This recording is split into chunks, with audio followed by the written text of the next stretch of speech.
Hello friends, welcome to Kodai channel. 1 డేలో 4 temples cover చేశాము. అది మన హైదరాబాద్ సరౌండింగ్స్లో ఉన్నాయి. ఫస్ట్ దక్షిణ బద్రీనాథ్. ఇది మనకి 35 కిలోమీటర్స్ ఫ్రమ్ హైదరాబాద్, మేడ్చల్ దగ్గరలో ఉంది. మనం బద్రీనాథ్ వెళ్ళాలి అంటే చాలా దూరము, మన వల్ల అవుతుంది అవ్వదు, depends on money and also health కూడా సపోర్ట్ చేయాలి బద్రీనాథ్ వెళ్ళాలంటే. సో అక్కడికి వెళ్ళలేని వాళ్ళు ఇక్కడికి వెళ్ళొచ్చు. సో మనకి హైదరాబాద్ నుంచి చెప్పాను కదా 35 కిలోమీటర్స్ బద్రీనాథ్. సేమ్ అలానే ఉంది టెంపుల్, కానీ చిన్నగా ఉంది, చాలా బాగుంది, నాకైతే నచ్చింది. మీకు టైం ఉంటే మాత్రం ఈ టెంపుల్కి ఈ సమ్మర్ సీజన్లో వెళ్ళిపోండి, మంచిగా స్వామినారాయణని దర్శనం చేసుకోండి. So 35 kilometres very less. So first temple మేము దక్షిణ బద్రీనాథ్ టెంపుల్ దర్శనం చేసుకున్నాము. మీకు టెంపుల్ చూడడానికి same as it is Badrinath లాగానే ఉంది, కానీ ఇంకా ఇక్కడ చుట్టుపక్కల చాలా సరౌండింగ్స్లో డెవలప్మెంట్ అవుతుంది. సో మీరు ప్లాన్ చేస్తే మాత్రం డెఫినెట్గా ఈ మంత్లో వెళ్ళండి, పిల్లలకు కూడా హాలిడేస్ కదా. సో మేము 4 టెంపుల్స్ కవర్ చేసాము. ఇది first temple. So morning 8 o'clock బయలుదేరాము ఇంట్లోకి, ఈవినింగ్ నైట్ అయింది 8 o'clock వచ్చేసరికి. సో 4 to 5 టెంపుల్స్ కవర్ చేసాము ఈరోజు. So first temple Badrinath. So ఇక్కడ మనము సేమ్ మనం తిరుపతిలో వేసుకునే డ్రెస్సింగ్స్ మాత్రం వేసుకొని వెళ్తే మంచిది. So like kurta pyjama, like jeans avoid చేయండి, ఎందుకంటే మన టెంపుల్స్ వెళ్ళేటప్పుడు సాంప్రదాయ దుస్తులు ధరించండి. Okay, first let's enter in to the temple. So లోపల టెంపుల్ స్వామివారిని మాత్రం వీడియో తీయలేదు, అది తీయొద్దు యాక్చువల్గా. సో తర్వాత మేము ఈ టెంపుల్ దర్శనం అయిపోయాక పక్కకే ఉన్న వర్గల్కి వెళ్ళాము. Wargal which is almost near to this temple, 15 kilometres అనుకుంటా. సో వర్గల్లో అమ్మవారు ఉంటారు, సరస్వతి అమ్మవారు. చాలామంది ఇక్కడికి వచ్చి సరస్వతి టెంపుల్లో అక్షరాభ్యాసం చేయించుకుంటారు.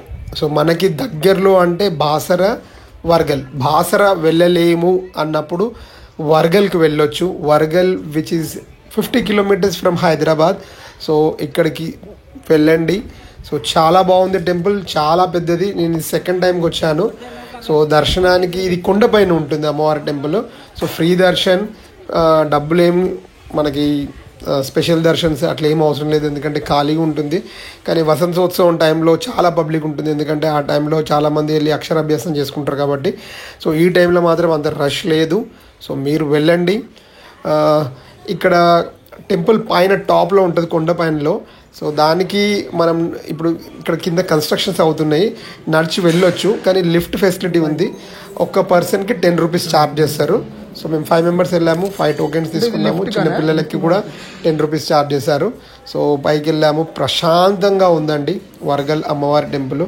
అమ్మవారు అయితే చాలా చాలా అద్భుతంగా ఉన్నారు. సో మేము విగ్రహాన్ని నేను తీయలేదు, సో దూరం నుంచి చూపిస్తాను, కనబడితే మన అదృష్టము, లేకపోతే వెళ్ళి దర్శించుకోండి. సో అమ్మవారి ఉత్సవమూర్తి, ఇక్కడ పూజలు జరుగుతాయి.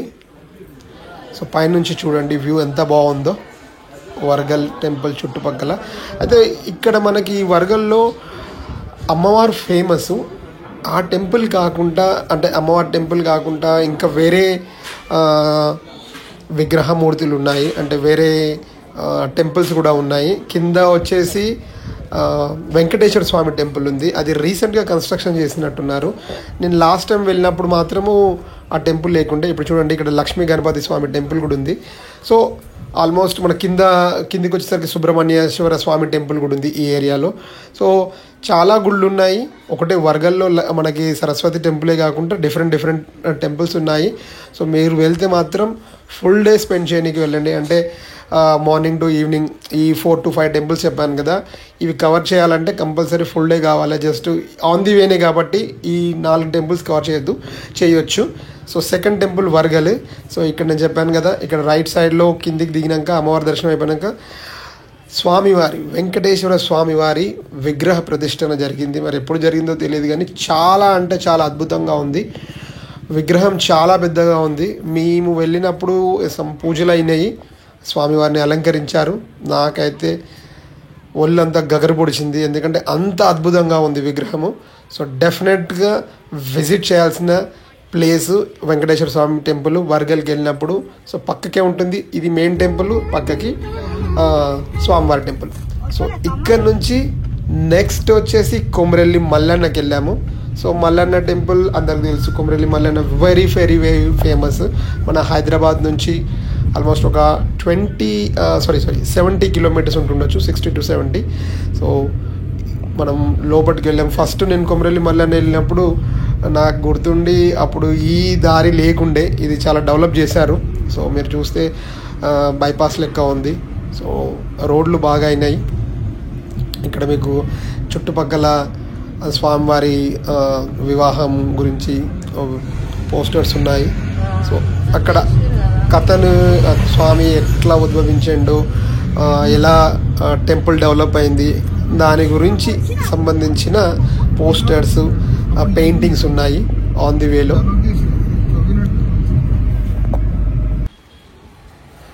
సో ఇదేనండి కొమరెల్లి మల్లన్న టెంపుల్. సో ఇక్కడ కొమరెల్లి మల్లన్న చాలామందికి తెలుసు కథ. ఇక్కడ పసుపు, ఫుల్ పసుపు, మొత్తం కొమరెల్లి మల్లన్న అంటే పసుపు మొత్తం. మనం బొట్టు మామూలుగా తిలకాలు పెట్టుకుంటాం కదా, ఇక్కడ మొత్తం పసుపు రుద్దుకుంటారు, అంటే బొట్టు పెట్టుకుంటారు. సో ఇదే మెయిన్ టెంపుల్. సో గర్భగుడిలోకి వెళ్ళాలి. సో మేము ఈ 2 టెంపుల్స్ ఫస్ట్ వర్గలు బద్రీనాథ్ దర్శనం చేసుకున్నాక వచ్చాము. ఇక్కడికి వచ్చేసరికి దర్శనం క్లోజ్ అయిపోయింది. అరౌండ్ 12:30, 1 గంటలకు బంద్ అయిపోయింది.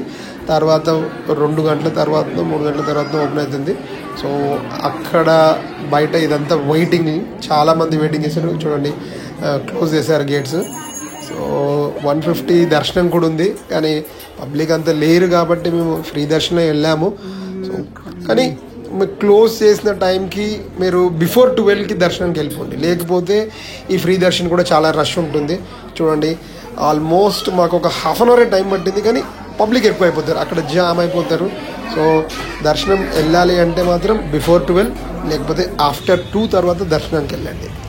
నేను చెప్పాను కదా మొత్తం పసుపుమయం ఉంటుంది ఇక్కడ. సో గుడి కూడా పసుపు కలర్లోనే ఉంటుంది. ఇక్కడ కూడా చాలా చాలా ఏమంటారు ఉత్సవాలు జరుగుతాయి.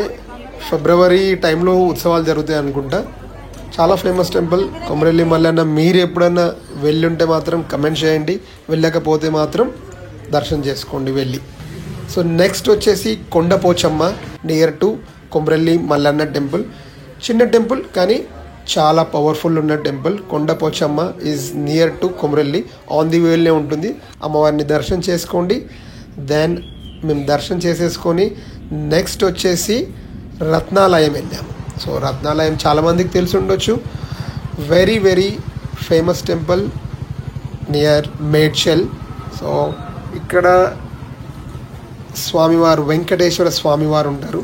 చాలా పెద్ద ప్రాంగణం అండి ఇది వెంకటేశ్వర స్వామి టెంపుల్, చాలా బాగుంది. ఇంకోటి హైట్ కూడా చాలా పెద్దగా ఉంటుంది. నేను ఇది సెకండ్ టైం విజిట్ చేస్తున్నాను వెంకటేశ్వర స్వామి టెంపుల్. సో లాస్ట్ టైం వెళ్ళినప్పుడు ఫ్రెండ్స్ తోటి వెళ్ళాను, ఈసారి ఫ్యామిలీతో వెళ్ళాను. సో మీరు ఇట్లా ప్లాన్ చేస్తే ఈ 5 టెంపుల్స్ను 1 డేలో కవర్ చేయొచ్చు ఈజీగా. సో లాస్ట్ టెంపుల్ కూడా కవర్ చేశాను, కానీ ఈ వీడియోలో మాత్రం తీయలేకపోయాను. లాస్ట్ టెంపుల్ వచ్చేసి నియర్ గట్కేసర్, ఎదులాబాద్, ఆండాలమ్మది. సో ఆండాలమ్మ టెంపుల్ ఎదులాబాద్లో ఉంది, అది లాస్ట్ కవర్ చేస్తాము. కానీ అక్కడ నైట్ అయిపోయింది, సో వీడియో తీయలేదు. అది కూడా గోదాదేవి టెంపుల్, స్వయంభూ టెంపుల్, అది ఎదులాబాద్లో. మీరు వెళ్ళి ఉంటే మాత్రం it's really good, but plan it. So 5 to 6 temples cover చేశాను 1 డేలో. So this is the last, ఇక్కడ మేడ్చల్ దగ్గర లాస్ట్ టెంపుల్. ఇక్కడ నుంచి ఓఆర్ఆర్ ఎక్కేసి మేము గోదాదేవి టెంపుల్ ఎద్లాబాద్కి వెళ్ళాను. స్వామినారాయణుడు శేషశయనం మీద పవలించాడు, సూపర్ వ్యూ ఉంది కదా. ఇక్కడ మేము దర్శనం చేసుకున్నాక బయట ప్రాంగణంలో స్వామివారు ఉన్నారు, చాలా బాగుంది. సో మీరు విజిట్ చేయండి. Thank you for watching. జై శ్రీమన్నారాయణ.